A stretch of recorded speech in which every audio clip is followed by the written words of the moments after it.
বিয়ের দিন সকাল সকাল দধিমঙ্গলের পরে আমি তো একটুখানি শুয়ে রেস্ট নিচ্ছিলাম। তারপরেই দেখো আমার বান্ধবী কিন্তু আমাকে বৃদ্ধির যে লুকটা সেটা ক্রিয়েট করতে চলে এসেছিল। তা আমাকে সাজিয়ে তো বাড়ি চলে গেছিল। আর এদিকে আমার মা দেখি যে আশীর্বাদে যাবে বলে সবকিছু রেডি করছিল, আর আমার জেঠু কিন্তু বৃদ্ধিতে বসেও পড়েছিল।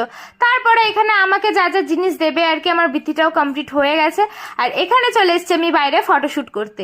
আর জানো তো সকালবেলা একটু বৃষ্টি হচ্ছিল বলে একটু ওয়েদারটা ঠান্ডা ঠান্ডা ছিল, বেশ ভালো হচ্ছিল, আমি অত ঘামছিলাম না।